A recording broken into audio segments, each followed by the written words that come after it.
Sus invitados son parte de una nación letrada y democrática en donde la conversación versa en torno a libros fundamentales. Radio Sol presenta La República de las Letras, la excusa perfecta para reflexionar acerca de lo que somos o de lo que podemos llegar a ser. Conducen Marce Mercado, Francisca Navarro, Bernardo Cienfuegos, Cristian Campos Marín y Alberto Mayol. ¿Cuánto tiempo puede subsistir una cultura sin el aporte de lo nuevo? ¿Qué ocurre cuando los jóvenes ya no son capaces de producir sorpresas? La sospecha de que al fin ha llegado se conecta en Chile 2000 con la idea de que tal vez el futuro solo nos depare reiteraciones y permutaciones. Puede ser que no haya rupturas y que la experiencia del shock de lo nuevo haya quedado definitivamente atrás. Esta angustia tiende a derivar en la oscilación bipolar, la esperanza del mesianismo débil, de que existe algo nuevo por venir, decae en la convicción de que no hay nada nuevo que pueda ocurrir nunca más. El foco se mueve entonces la próxima cosa importante a la última cosa importante. ¿Y cuándo fue que ocurrió exactamente? ¿Qué tan importante era? T.S. Eliot se mueve detrás del telón en Chile 2000, una película que finalmente hereda el tema de la esterilidad de la tierra baldía. El epigrama que cierra el film, chantit, chantit, chantit, tiene que ver con una de las piezas fragmentarias de Eliot y con la beatitud de los Upanishads. Y quizás allí puedan verse también las preocupaciones de otro Eliot, el de la tradición y el talento individual, cifrada en Chile 2000.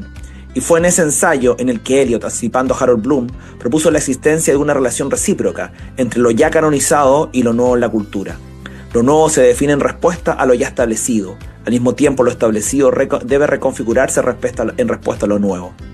La consecuencia a la que arriba Eliot es que el agotamiento de lo nuevo nos priva hasta del pasado. La tradición pierde sentido una vez que nada lo desafía o modifica. Una cultura que solo se preserva no es cultura en absoluto. Realismo capitalista, Mark Fisher, una república de las letras extraña, en un martes particular por las ondas de Radio Sol 97.7, en su señal FM y en todas nuestras plataformas, por supuesto. Estamos aquí en una noche extraña, como decía, particular, porque nos han abandonado. ¿Quién lo hubiera pensado, no? Justo en este libro. Justo en un libro particular donde pensábamos en que nada diríamos, porque todo ya estaba dicho. Y como el profeta hablaría...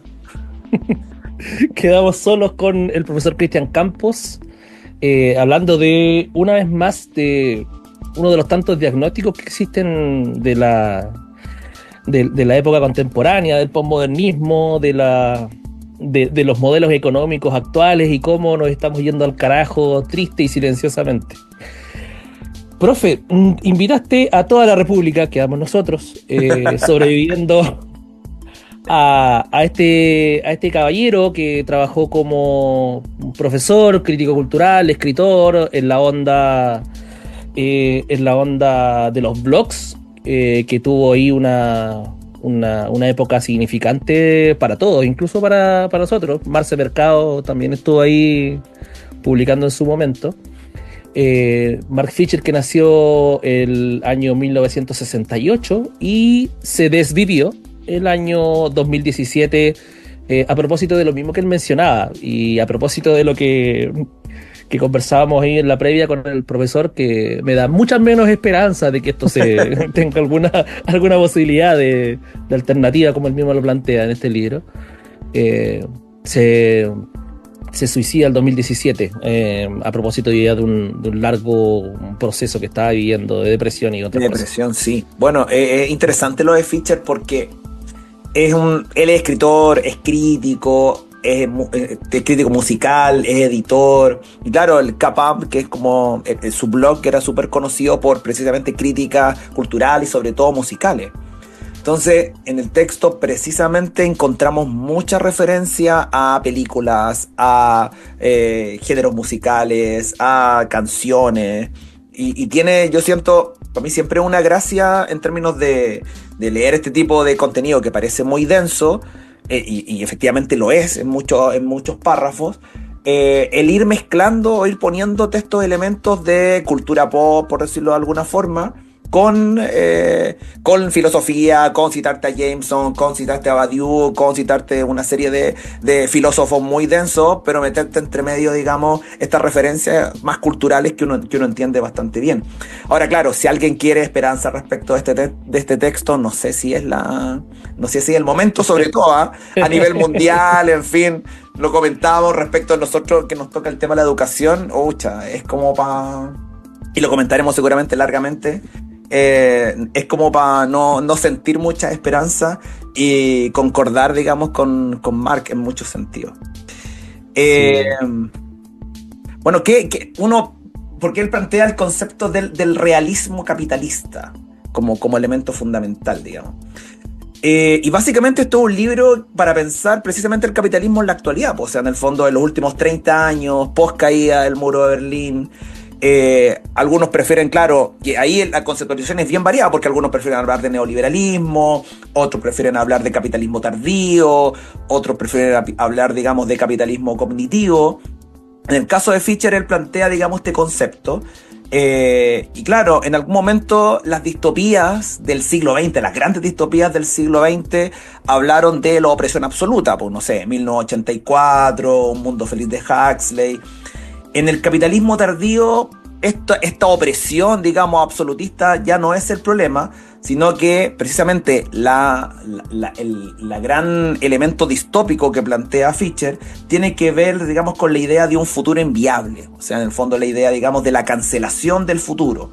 O sea, ya no es el gran hermano el que nos controla ni nos obliga, sino que lo que nos amenaza es un desierto, es una esterilidad absoluta, el sinsentido. Y en ese sentido, esto es lo que hace que Fischer retome una frase que es de Zizek o de Jameson, no sé de quién es, pero que es súper fácil, que él dice, digamos, es más fácil imaginar el fin del mundo que el fin del capitalismo. Sí, oye, a mí me pasó que, como me ha pasado con otros textos diagnósticos, que he tratado de usar la palabra con el profe Cristian Campos recién, es que siempre son un batatazo en la cabeza. A mí me obligan a pegarme cabezazos contra la pared, porque finalmente es como que tenemos claro qué es lo que está ocurriendo, pero justamente tenemos, por otra parte, las personas que supuestamente deberían estar haciéndose cargo de esta situación, muy cómodas con esta realidad. Y justamente una de las primeras cuestiones que me hizo entender o reentender este libro de Fischer fue cómo esta descripción que él hace del realismo capitalista es finalmente una forma, o te entrega como una percepción de que este modelo económico ya te colonizó no solamente ese espacio económico, que es lo que supuestamente dice ser, sino que te ha colonizado transversalmente la cuestión cultural, la política, la educativa e incluso hasta el espacio emocional, que finalmente lo toca ahí de una manera muy, muy clara y también muy dolorosa, por lo menos a mi sensación.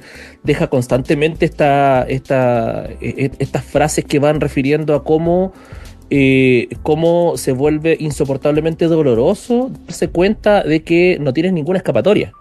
Es un libro muy abierto, como decía el profe recién, porque te da muchas referencias pop. O sea, para mí lo de Wall-E, la explicación con respecto a la película Wall-E fue pero increíblemente clara, pero 2 líneas después te está tirando Zizek, Badiou, te tira a la mitad de los filósofos contemporáneos y no tanto, y ahí uno queda como enganchado y claro, es laberíntico en ciertos aspectos, pero creo que también es un gran libro, es una gran obra, y por supuesto eso representa muy bien lo que pasó con la carrera de Fischer después, puede ser. Sí, es interesante porque precisamente tú decías recién que aquellos que debieran hacerse cargo de esto no lo están haciendo, y efectivamente el horizonte de lo posible hoy, digamos, es precisamente, o sea, pensar otra cosa que no sea el capitalismo es estar, digamos, no sé, fumar opio, digamos. Claro. Porque de alguna forma colonizaste todo el horizonte de lo posible. En ese sentido, vuelvo al tema del Children of Men, que es la película, o sea, digamos que es el primer capítulo donde parte, digamos, haciendo esta referencia.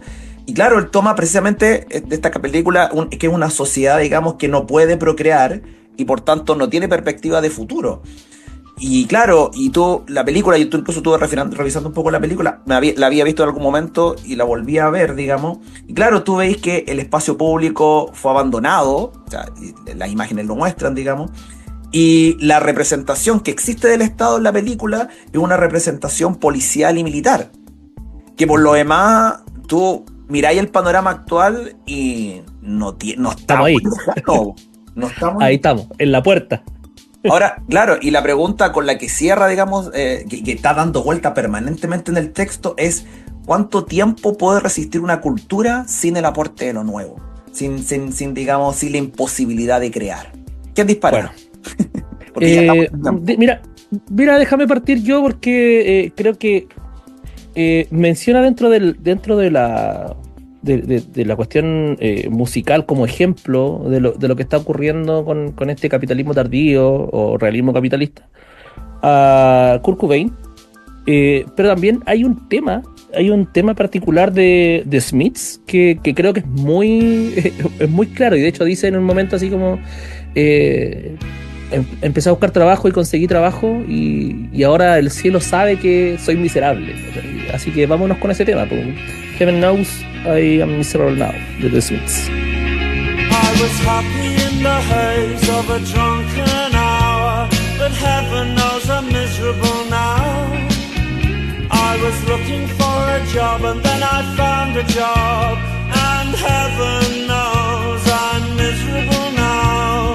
In my life, why do I give valuable time to people who don't care if I die?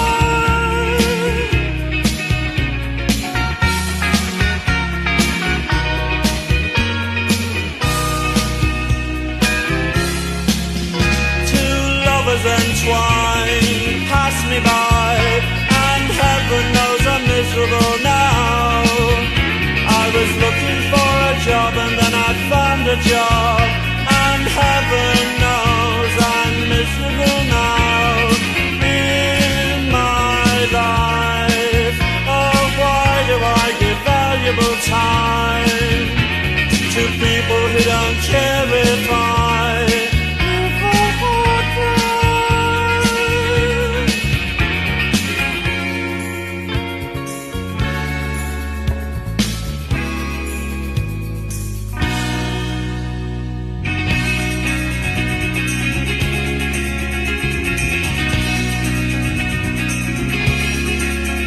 What she asked of me at the end of the day, Caligula would have blushed. Oh, you've been in the house too long, she said, and I naturally fled. In my life, why do I smile at people who I'd much rather kick in the eye?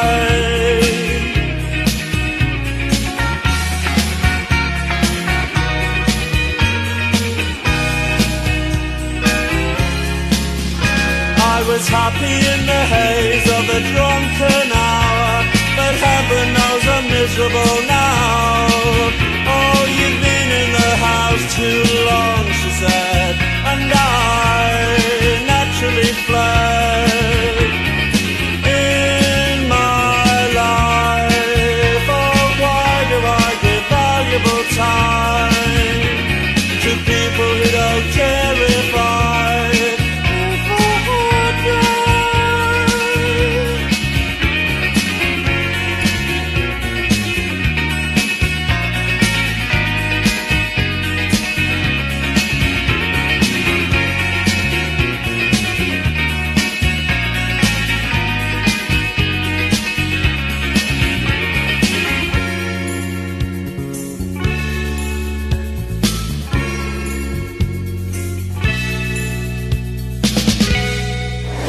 En Radio Sol, la radio para los grandes sueños. Seguimos con la República de las Letras.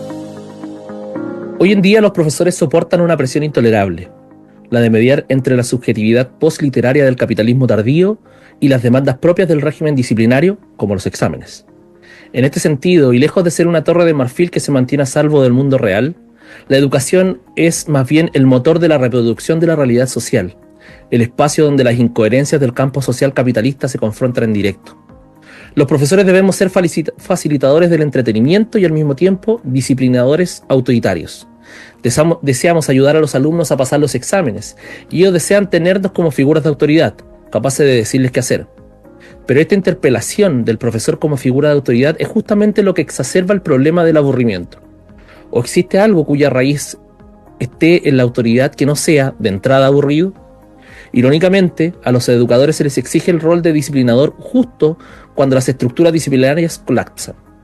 Con las familias agotadas por la presión del capitalismo, que les exigen a ambos padres trabajar todo lo que puedan, los profesores debemos actuar ahora como padres sustitutos capaces de instalar los protocolos de conductas más básicos y proveer apoyo pastoral y emocional a los adolescentes que, en algunos casos, están mínimamente socializados. Insisto en el hecho de que ninguno de mis estudiantes tenía la menor obligación de presentarse a clase. De hecho, disponían de toda la libertad de irse si lo deseaban. Pero la falta de oportunidades de empleo, junto con el incentivo cínico procedente del gobierno, hace que seguir en la escuela parezca la opción más segura y también la más fácil. Realismo capitalista, Mark Fisher, La República de las Letras y un batatazo en la cabeza de nosotros como profe. Oye, fue terrible esta parte. Creo que empieza a instalar una idea súper clara de cómo finalmente nosotros como profesores tenemos que empezar a hacernos cargo de todo no solamente de reproducir el sistema, sino que de todas las contradicciones que tiene este sistema. Las propias contradicciones. Yo lo leí y aparte de darme rabia, como te decía, no puedo con esto, de verdad. Para mí ese párrafo es una súper buena descripción de lo que es hoy el sistema educativo, yo creo que en todas partes del mundo, pero que uno lo ve día a día en la sala de clases, digamos. O sea, en el fondo, estos estudiantes acríticos, estos papás que están tan reventados que no quieren hacerse cargo y que te entregan al cabro esperando que tú se lo formís completamente. Y en ese sentido, claro, lo que hace Mark Fisher en este texto es describir una generación, describir la propia esterilidad política en general, pero en particular también de esta generación, el ambiente de agotamiento en todos los aspectos posibles, una generación que tampoco discute, que ya no discute respecto de los valores modernos que la fundaron, sino que más bien vive acríticamente y que vive en un mundo donde no se espera ya nada demasiado respecto de lo que viene, de lo nuevo. O sea, como que ya parece estar todo instalado. Tampoco hay una referencia que vamos a hacer posteriormente en algún momento, yo creo, respecto al tema de la historicidad. O sea, en el fondo no hay una secuencia lineal respecto del tiempo, ni mucho menos. Entonces, claro, aparece la desigualdad. Mira, aquí está la desigualdad, aquí está la pobreza. Pero bueno, así es la cosa nomás. No hay una mirada mucho más crítica. Esto es lo que tenemos y esto es así. Antes nosotros criticábamos, no sé, la presencia, digamos, de las poleras del Che Guevara como parte, digamos, de la maquinaria capitalista, y hoy la mayoría de los cabros de menos de 20 años, para ellos no es tema, ni les interesa el Che, ni siquiera para ponerlo en una polera, digamos. Y en ese sentido, lo que uno ve, digamos, es un escenario sin utopía, sin horizonte. Lo que queda finalmente es el sálvese quien pueda. Entonces, bajo ese escenario, y eso está súper instalado en los cabros, lo que hay que hacer es ganar mucha plata, acumular objetos, ya sea el auto, la moto, marcas, mujeres, porque también está el tema, digamos, de la mujer como objeto, todo lo que sea brillante, por decirlo de alguna forma, y mostrar desde esa acumulación ser mejor que el otro. Sí, mira, hay una cuestión que se cruza ahí. Mira, el capítulo 4 y 5 se cruza, como que se centra mucho en la parte educativa. Primero, esta cuestión de la... que lo encontré violentísimo. O sea, este libro publicado en el 2009. Partamos por ahí. Segundo, recoge muchos análisis que vienen de décadas anteriores. No es una cuestión que... y tampoco se atribuye nada personal. O sea, está tomando cuestiones que vienen desde los 60 o incluso antes. Y te habla, por ejemplo, de cómo la estructura de las escuelas, de la educación, ha tomado la lógica empresarial. Uh-huh. Y dentro de esa lógica empresarial, esta auditoría permanente, la autovigilancia, donde todo tiene que estar justificado, donde todo desempeño tiene que estar constantemente justificado, y finalmente que entra dentro, que se entiende que es lo lógico, en cierta forma, pero está a su vez cargado de una cantidad importante de burocracia, que finalmente te termina despersonalizando, te termina generando un montón de estrés y un montón de cosas. O sea, pensemos en que a los profesores en algún momento tuvieron que sacar un documento legal dirigido a los sostenedores y a los establecimientos diciendo que no podían exigir una pega tan específica como una planificación clase a clase. Y aún así, ciertos establecimientos educativos generaron dinámicas para que te entregaran una cuestión similar, sin tenerle el nombre, y que para poder seguir esa auditoría constante. Y la segunda parte, que en el capítulo 5, esto de estar educando a una generación que es posalfabética, de cómo finalmente los jóvenes hoy en día, por el tema del constante contacto con las redes sociales, con la hiperestimulación y cosas por el estilo, finalmente han perdido la capacidad de concentración. Todo es el placer inmediato, todo tiene que ver con con esta cuestión audiovisual que si no te da, después lo menciona más adelante con esta hedonia depresiva, finalmente se te pierde. Todo es entretenimiento rápido. Y justamente eso me recordaba una cuestión que está muy de moda actualmente con los niños chicos, que es el tema de los famosos del brain rot. Ya, todo estos conceptos, estas cuestiones generadas por inteligencia artificial, el tralalero tralala y un cocodrilo bombardilo y todas esas cuestiones, que es literalmente contenido basura que los niños están consumiendo y que no tiene ningún tipo de sentido. Y hay varios análisis que están dando vuelta, que son bien interesantes, pero nuevamente nos quedamos con el análisis, pero no están las herramientas de cómo hacerse cargo de eso. O sea, en este libro Fisher propone algunas cosas, pero finalmente es como detente, piensa y veamos qué hacemos. Pero es súper compleja la realidad de hoy en día. Sí, mira, hay momentos lo dice. Si uno les pide que lean un par de oraciones, muchos, aunque se trate de estudiantes con buenas notas, le estarán alegando que no pueden hacerlo. La queja más frecuente es que es aburrido, pero el juicio no atañe al contenido del material escrito. Es el acto de leer en sí mismo lo que resulta aburrido. No se trata ya del torpor juvenil de siempre, sino es la falta de complementariedad entre una nueva carne post-literaria demasiado conectada para concentrarse y la antigua lógica confinatoria y concentracionaria de los sistemas disciplinarios en decadencia. Esa contradicción es permanente y en ese terrible. No, y terrible, po. O sea, en el fondo esto, en algún momento cierra ese párrafo diciendo, bueno, ojalá los cabros quisieran que Nietzsche se transformara en una hamburguesa, digamos. Porque claro, tú le entregáis todo el contenido molido, es todo muy visual, es todo carente también de muchas veces de sentido. Entonces, claro, la imposibilidad de leer a Nietzsche, le ponía un párrafo de Nietzsche, no es imposible, ninguna capacidad de comprenderlo, digamos. Y no es porque...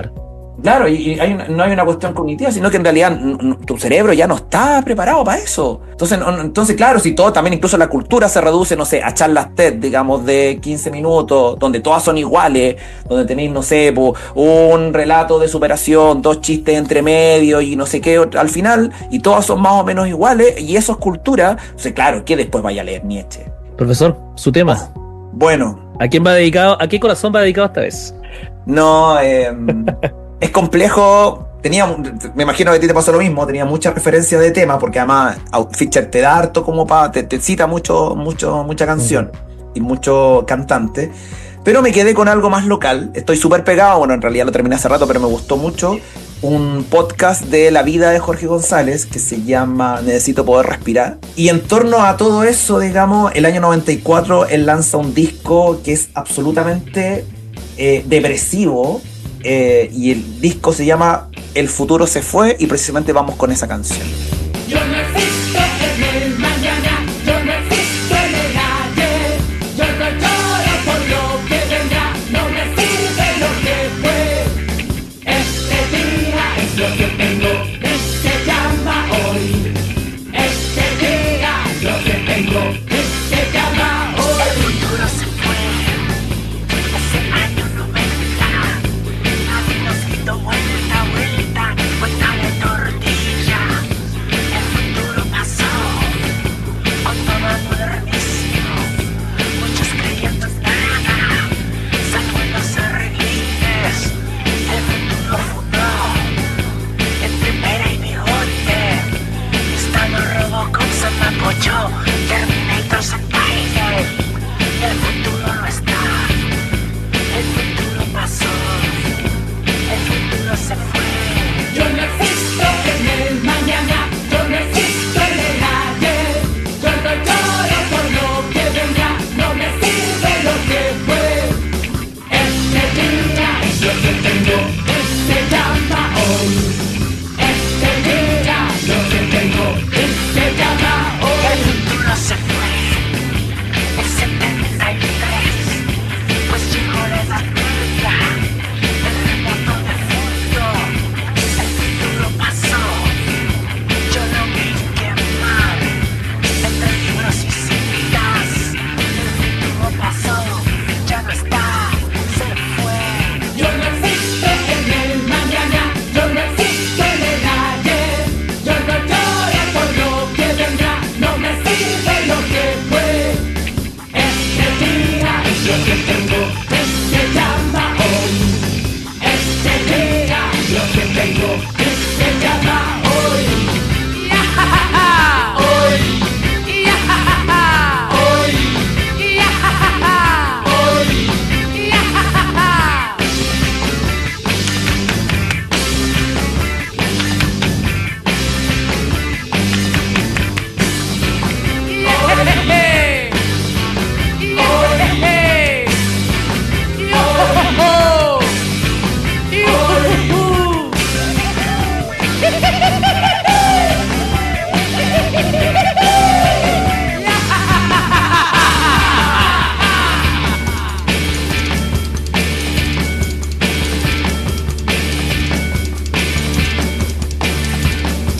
El futuro se fue, los avionetas bien, con peluca francesa, grito pelado, no hay castillo que valga, ni decir buen provecho. El futuro pasó, ya no está, ya se fue.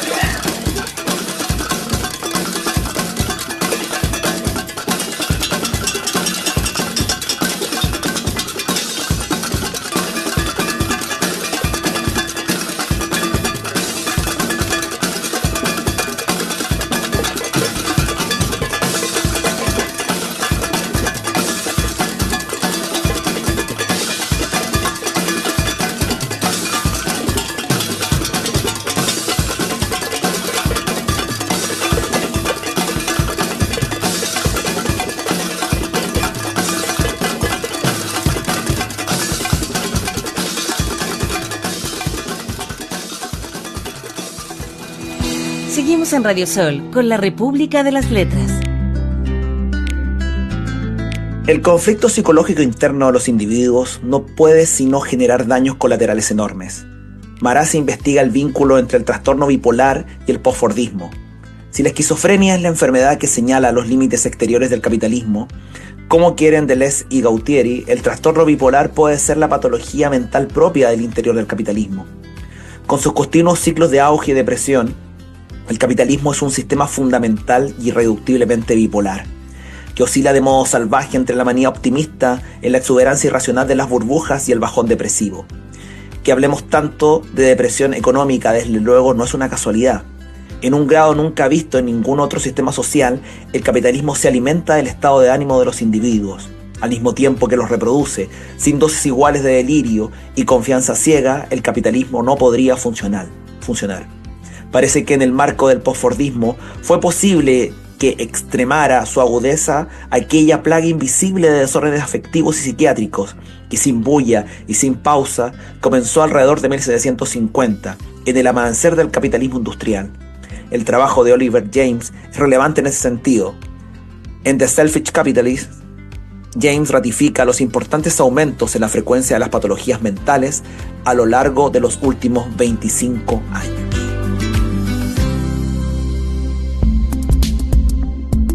El realismo capitalista, Mark Fisher, y la depresión constante de esta República de las Letras, en la cual con el profesor Cristian Campos comentamos un libro que para mí ha sido terrible, porque una vez más estamos ante este diagnóstico, y sigo con lo que tú decías, profesor, que quiero seguir. Justamente dice, unas páginas más adelante dice: sin embargo, la ontología dominante en la actualidad niega la misma posibilidad de una enfermedad mental cuyas causas sean sociales. La reducción del trastorno mental a nivel químico y biológico, por supuesto, va de la mano de su despolitización. La noción de la enfermedad mental como un problema químico, biológico, individual posee ventajas enormes para el capitalismo.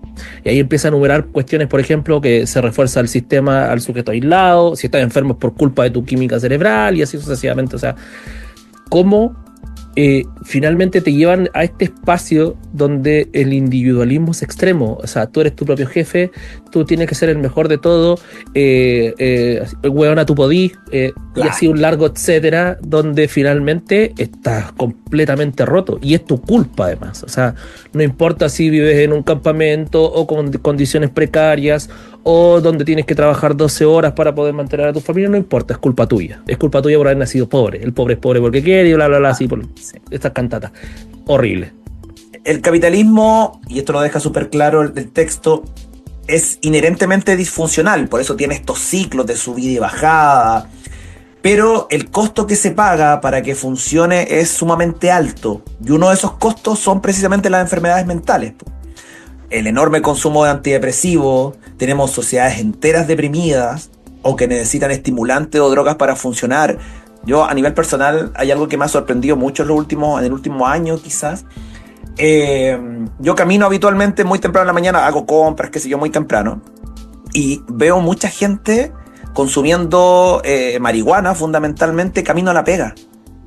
Y tú, o sea, yo me imagino lo que necesitáis, digamos, consumir algo para poder entrar a la pega, y eso está súper presente, y lo veo de manera súper cotidiana, porque ahora ya no sé, fumáis, digamos, fuman en cualquier lado, digamos, te fuman en cualquier lado. Claro. Nuestra época, y es una época donde nunca se termina nada, donde se contrae una deuda que nunca se salda, y ahí hace la referencia con el proceso de Kafka, digamos, porque el estándar de productividad siempre está subiendo, pero también el goce tiene que crecer permanentemente, entonces nunca es suficiente. Y esa lógica hace bolsa a los seres humanos, o sea, porque siempre te sientes incompetente, te sientes irrealizado, y además eso acompañado con un discurso de que lleno de posibilidades, supuestamente. O sea, esta lógica, digamos, de que hoy están dadas todas las posibilidades para lograr, digamos, el éxito, para lograr, cualquiera puede hacerlo, digamos. Entonces, bajo esa perspectiva, es absolutamente desesperanzador, por decirlo de otra forma. Sí, y además que finalmente estos procesos te han llevado a que no solamente se generen menos puestos de trabajo porque se automatizan un montón de cosas, también lo menciona, sino que todo lo que aparezca después, inmediatamente después, sea en un nivel de precariedad importante. Yo puedo contar mi experiencia personal al respecto cuando yo trabajaba en una universidad aquí local, donde incluso estaban acostumbrados a pagarle a los profesores cada 6 meses sus clases. Otro era, si es que ocurría algún milagro, te pagaban cada 2 meses o a final de mes. Si tú tenías cierta oportunidad, donde todo, además, donde todos los profesores, y ojo, no es una universidad, pasa en muchos lugares todavía, donde hay profesores que en un semestre tienen una cantidad de horas suficientes como para poder mantener a sus familias y en el semestre siguiente tienen que ver si alcanzan algo y si no, trabajar en otra cosa. Y eso se relaciona mucho con una cuestión que pasaba acá en Chile en particular, probablemente en otros lugares también, pero que también lo conocí desde la cercanía familiar, que era el trabajo que se daba en los puertos. Justamente en los puertos, en la década de los 80, sobre todo principios de los 90, muchos trabajadores se iban a parar a las puertas, a la garita donde estaba, a esperar de que salieran las jefaturas a llamar a quienes estuvieran disponibles para cubrir ciertos turnos, cuando llegaban más barcos, cuando había...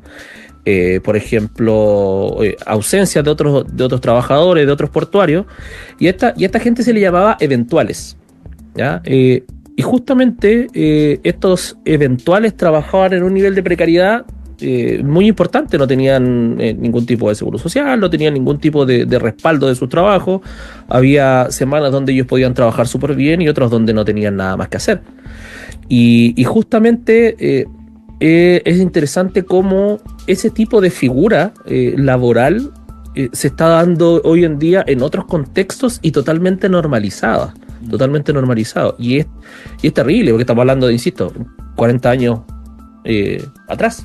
Sí, claro, y además, no, y el discurso, digamos, se disfraza de ser tu propio jefe, de la posibilidad del el emprendedor, en fin, hay todo, digamos, una cobertura que te permite, que además es una de las grandes gracias del capitalismo, o sea, en el fondo cualquier cosa te la disfraza, te la arma, y es la habilidad, digamos, que también muestra el texto, de poder de alguna forma construir un discurso en el que resultamos siempre perjudicados, po. Yo me quedé pensando un poco en el tema hablaba en el bloque pasado un poco de la burocratización y de la burocracia, sobre todo en los sistemas escolares, y hay uno de los capítulos que señala precisamente que el capitalismo y el neoliberalismo en particular, digamos, prometió precisamente una desburocratización, po. O sea, la idea era que no hubiera más control centralizado, terminar con esta figura del gran hermano. Se planteó la idea de que la burocracia era ineficiente, que era un gran gasto para el Estado, y sin embargo la burocracia hoy vuelve como un retorno de lo reprimido. Estamos viviendo, como tú decías recién, una época de la auditoría permanente, de la evaluación externa, de las consultorías, que además justifican un montón de gastos, un montón de cosas que no son para nada eficientes, pero que además sirven para darle pega a un montón de gente. Entonces, claro, el problema es que se termina produciendo para la evaluación, para cumplir los estándares. O sea, que nosotros como profes permanentemente estamos en la lógica de los estándares, de las variables, de una serie de cosas que además tienen que ser medibles, cuantificables, etc. Y eso, la educación, para mí, el símbolo de todo eso es la Superintendencia de Educación, que es, claro, la institución burócrata por excelencia, que llega a los colegios, te supervisa en base a un montón de estándares que nadie conoce muy bien. Además, habitualmente ese burócrata que llega a los colegios no tiene idea de educación. Tú te encontrás con colegios que le han pasado multa. En el colegio mío, por ejemplo, han pasado multa, no sé, porque la puerta en vez de abrirse hacia adelante se abre hacia atrás, por decirte algo, no sé. ¿Qué tiene que ver eso con educación? Nada, po. O no sé, alguien contaba por ahí en un colegio que era un colegio técnico, le habían pasado una multa porque le habían comprado una mascarilla especial a un niño TEA, una mascarilla para soldar, y que esa cuestión no estaba dentro de los ítems de gasto, entonces multa. Ese tipo de cosas. No, y pasa también con las leyes, o sea, se generan leyes para supuestamente mejorar el sistema educativo, pero el papel. En la aplicación justamente los profesores tienen que hacerse cargo de lo que pueden, y no solamente los profesores, o sea, poniendo el ejemplo, por ejemplo, de la ley TEA, la comunidad educativa completa tiene que conocer un marco legal en el cual no tienes ningún tipo de preparación y tampoco tienes capacitación al respecto. Y probablemente todos tengamos la disposición plena y la certeza de que eso debe ser así. Pero ¿cómo si no sabes hacerlo? O sea, finalmente te mandan a correr si no sabes siquiera caminar. Pero bueno, ya nos pasamos harto, profe, nos van a retar en este bloque, pero vamos a hacerla cortita. Yo voy a intentar bueno, tomando un poco lo que propone al final Fisher, esto de reimaginar un poco el futuro, de ir reconstruyendo los espacios, de volver a ser crítico y cosas por el estilo. Y a propósito de referencias musicales, David Bowie antes de morir se sacó un discazo. Oh, sí.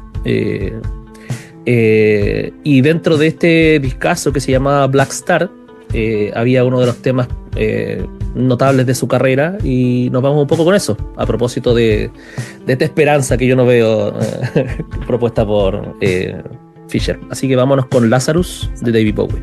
Oh, buenísimo.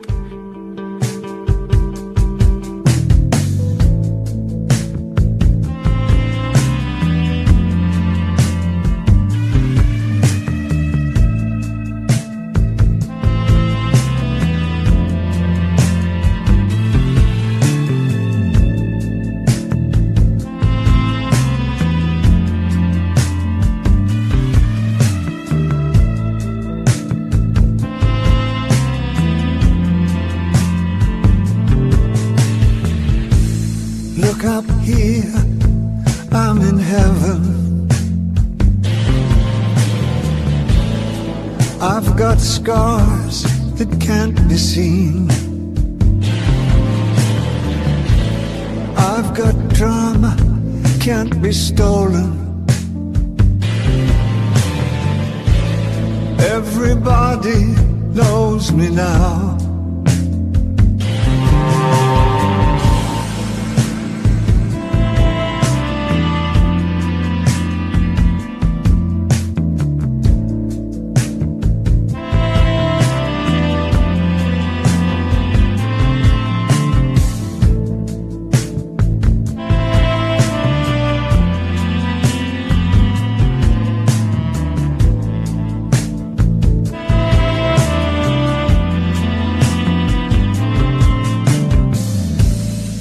Look up here, man, I'm in danger. I've got nothing left to lose. I'm so high it makes my brain whirl. Drop my cell phone down below.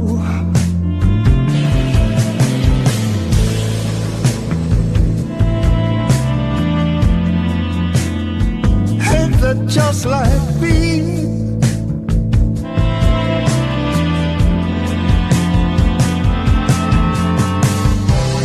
By the time I got to New York, I was living like a king. Then I used up all my money.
Radio Sol está presentando La República de las Letras. La privatización del estrés es un sistema de captura perfecto, elegante en la brutalidad de su eficiencia. El capital enferma al trabajador y luego las compañías farmacéuticas internacionales le venden drogas para que se sienta mejor. Las causas sociales y políticas del estrés quedan de lado mientras que, inversivamente, el descontento se individualiza e interioriza. Dan Hind afirmó que el foco en las deficiencias de serotonina como la supuesta causa de la depresión deja en las sombras algunas de las raíces sociales de la infelicidad, tales como el individualismo competitivo y la desigualdad de la redistribución del ingreso. Y si bien existe un enorme corpus de trabajos que muestran los vínculos de la felicidad individual con la participación política y el fortalecimiento de los lazos sociales, tanto como con la justicia en la redistribución del ingreso, una respuesta pública del estrés privado, raramente se considera una primera opción del abordaje. Claro que es más fácil prescribirle alguna droga a un paciente que efectuar un cambio rotundo en la organización social. Y al mismo tiempo existe una multitud de emprendedores que ofrecen la felicidad ya mismo, en pocos pasos. Gente que se siente cómoda operando con la definición de la felicidad y la autorrealización interior de la cultura, y que puede vender esta felicidad sin sentir culpas, corroborar y corroborarse en la ingenuidad enorme de la persuasión comercial. Mark Fisher, realismo capitalista, una miradita a personajes famosos como, Carol Dance y otros que nos venden la felicidad embotellada en frascos. En una nueva... Ser tu propio jefe. Ser su propio jefe, claro. En esta República de las Letras con estructura Ponzi. Profe, comentarios. Crypto Bro. Vamos a hacer Crypto Bro. Crypto Bros, claro. Profe, comentarios finales. Es bien desoladora porque uno se pregunta, ya, ok, he hecho el diagnóstico hacia dónde vamos, porque en el fondo ya, la depresión y todo, está súper bien, o sea, está clarito, digamos, cuál es el tema. Pero claro, muchas veces cometemos el error también, y lo revela Fisher, de que atacamos al capitalismo precisamente diciendo que genera sufrimiento y pobreza. Ok, eso es correcto, pero no es, digamos, no es una estrategia inteligente. Porque claro, la primera respuesta va a ser, oye, pero si eso siempre ha existido, antes había más. Por lo tanto, lo que hay que hacer, y ahí vamos un poco a lo que propone Fisher, es intentar, digamos, sacar la discusión de ese plano y llevarla, digamos, al carácter real del capitalismo. Y en ese sentido, digamos, es muy importante mostrar que existen otras posibilidades. En el fondo, sacar la discusión del campo neoliberal de que estamos en una etapa posideológica, lo que son importantes son los hechos, son importantes los datos, no cabe la interpretación, porque eso obviamente agota inmediatamente la discusión.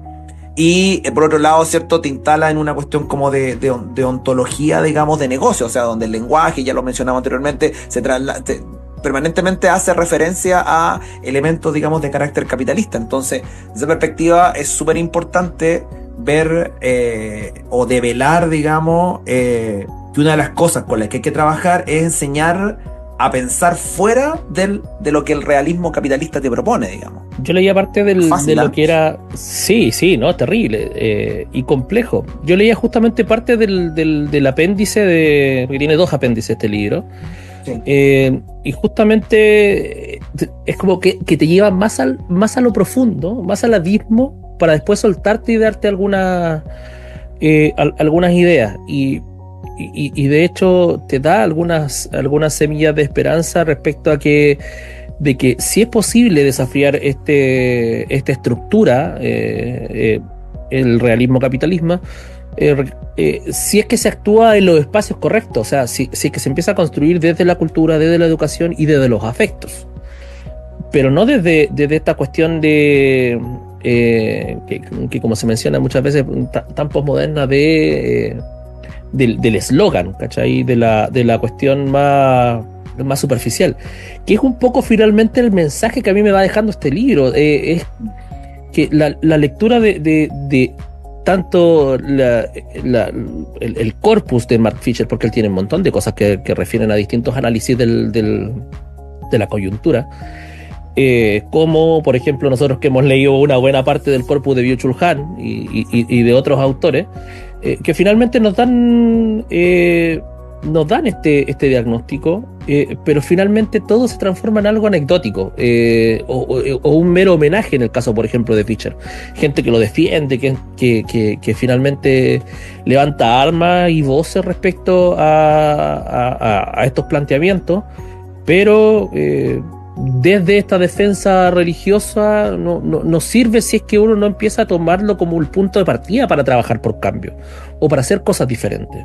Hoy día la clase política en Chile, incluso nosotros lo vemos, está, y hablando particularmente de la izquierda, de todas las izquierdas que existen, están en este sopor constante de decir, bueno, no, queremos levantar liderazgo y hacer cosas, pero finalmente van tropezando con la misma piedra, no tienen un discurso común, no saben un poco no, y es completamente vacío todo, o sea, es una claro, marca y sin eslogan.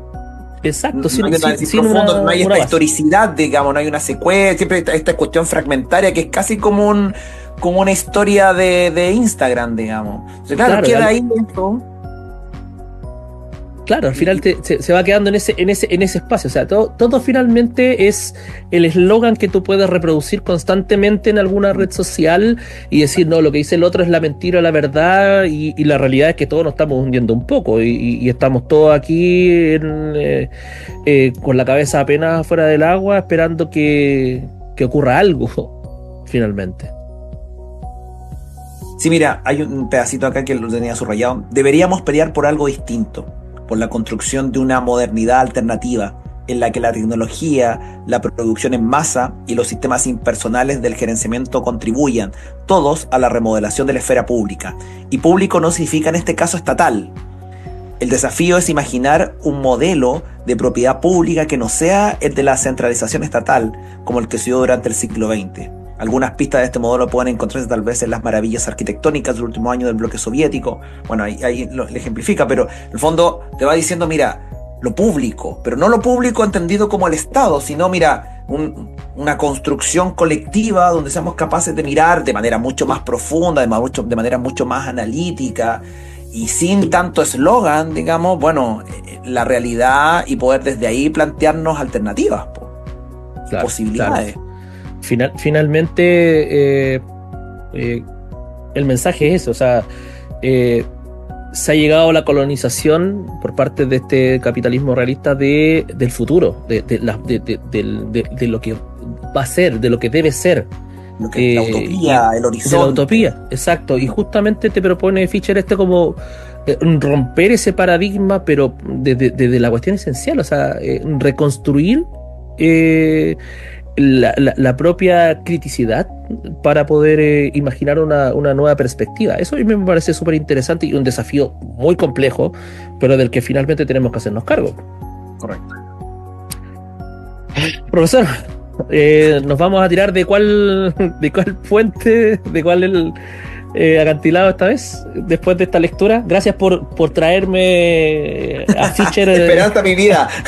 Claro, un buen día en la noche, cosa de recibir un siguiente día laboral con todo el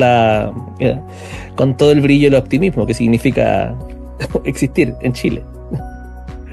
Oye, ¿algo más que decir, profe? No, estamos, compañeros. Ha sido un gusto esta noche compartir con usted este libro. Sí, además lo hemos analizado desde la perspectiva arte, le hemos aplicado harta a la educación, entonces que además no hubiéramos podido quizás con los chiquillos, o quizás sí, en realidad no sé.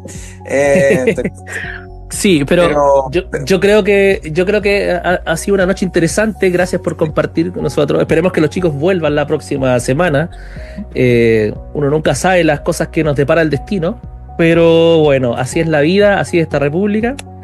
Gracias, profe, por tus enseñanzas, por tu palabra. Y esta ha sido la República de las Letras. Que estés muy bien. Fue la República de las Letras.